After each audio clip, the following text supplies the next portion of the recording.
nakaraan nga, kinalas na natin ang flarings ni Mio Sporty. Walang hatak at wala rin pangalan. Bukod dyan, kapos din sa budget. Sa mga oras na to, naghahanap pa rin ako ng pagkukunan. Ito rin yung time na nirefresh na rin yung makina niya at binuksan yung panggilid niya. Sabi nga ni Boss Bon, fresh na fresh nga raw yung makina niya. Kaya lang, yung panggilid niya, halos lasog-lasog na. Kaya mga kalogs, kung wala akong biyahe sa Mubit, ay pagpasensyahan nyo na. Hindi lang talaga ako mapakali dahil dito sa motor na to. Gagawa na rin pala ako ng page ng motor na to. Doon ko nga ilalagay lahat ng updates dito kay Sporty. At eto nga yung araw, nalilinisin namin yung batalya niya. This time, si Chito naman yung makakatulong ko. Bawat sulok-sulok, kailangan naming linisin ni Chito. Dahil matagal na naman ulit bago ito malinis. Siguro sa mga susunod na episode, si J-Max naman ang lilinisin natin ng ganito. Gumamit lang pala kami ng brush na pang inidoro. Tapos bumili lang kami ng Joy ng mama mo. Hindi ko nga lubos maisip na malilinis ko itong motor na to. Di wala sa hinagap ko nga mga kalogs na malilinis ko siya ng ganito. Tulungan nyo nga ako mga kalogs sa pag-aayos at paglilinis nito. Marami akong plano pagdating dito sa motor na to. Bala ko nga isabak ito sa pagbabiyahe natin sa movie. Kaya lang baka sa gas pa lang abono na ako. Ang plano ko nga dito ay all stock lang talaga. Tapos racing concept. Tapos pag nagsawa na ako, Indonesian o Malaysian concept naman. Sa original na papel niya, color gray nga siya. Pero bala ko nga ihantulad ang kulay niya kay J-Max. Bala ko rin libutin ng Pilipinas gamit itong si Sporty na wala pang pangalan hanggang ngayon. Mula Manila hanggang Palawan, babakbakin na rin natin ito. Kung kakayanin pa nga ng endurance, why not? Naisip ko kasi na si J-Max ay pang mubit lang natin dahil medyo tipid yun. Kung kayo nga ang tatanaway mga kalogs, ano sa tingin ninyo? Sa totoo lang, yung pagmumotor ay nakakatanggal ng stress sa akin, lalo na pag nakakapag-rides ako. Siya nga pala, ito rin ang gagawin natin na panghatid sundo ngayon kay Mrs. Hanggang sa mga oras nga na ginagawa ko itong video na to, ay walang-wala siyang idea na meron na tayong panibagong alaga. Hindi ko nga alam kung bago ito o lumang alaga na talaga. Papanlawan na nga rin natin ang hinugasan natin. Ito na, bahala dyan. Sa mga oras na to, nagawa na pala ni Boss Bon yung makina. Halos wala nga rin siyang pinalitan na parts dyan, kumbaga yung mga o-ring lang. Inaayos na rin pala ni Vince itong front suspension natin. Dahil nga, ipapowder coat na rin natin to kay gawan tinapay. Ako na rin pala ang nag-ayos ng panel gauge niya. Yung panel gauge nga pala na to ay nabili ko lang din sa Shopee. At sana gumagana. Nakabili na rin pala ako ng mga switch niya. Dahil short nga tayo sa budget, carbon style lang ang binili ko, hindi naman talaga siya carbon. Ako na din na nagpalit para mas mabilis ang gawaan namin. Nagpaturo nga lang ako dyan kay Daddy. Dahil nga may problema, yung bushing niya, hindi muna namin kinabit at iniwan ko muna yung batalya. Ito na yung pa-powder coat natin, sama na natin itong crankcase.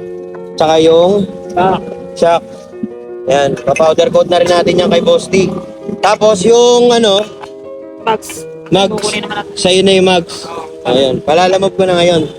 Okay, siyempre. Pero kinabukasan pa namin na palalamog yun dahil sarado ng araw si Gawang Tinapay. Yun lang, hanggang dito na lang mga kalogs. Tandaan, hindi habang buhay, ganito tayo. It's always been your Jet Gasper Vlogs. Love ya!